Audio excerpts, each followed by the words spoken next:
So I want to talk about first our emotional response to really what was a health crisis. I mean, stress, fear, worry, obviously sadness, and also exhaustion are pretty normal responses for people to have, Caroline. Oh, absolutely. Right. I mean, we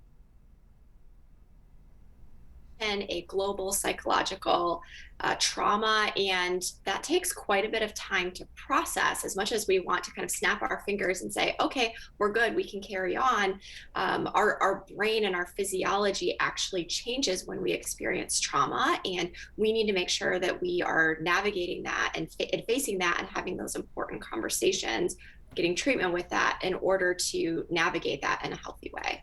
And Liz, I mean, the focus on mental health, it is lovely, I think, that, so many people are talking about this, that we're having conversations about where we are as families, as communities when it comes to our mental health. It's so important to acknowledge how everybody is feeling, just even within your own home, and then getting that validation when you speak to other people.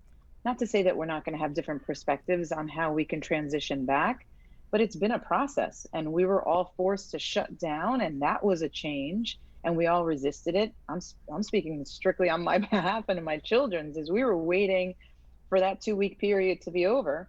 And, when it didn't come, we were just hoping for some sense of normality. And we've been waiting a long time, but then we acclimated to all the restrictions and we did what we needed to stay safe. And now it's like the world has kind of opened up and we don't have a transition plan. And that in and of itself is very anxiety producing as well. So there's just a lot of anxiety and panic for a lot of us.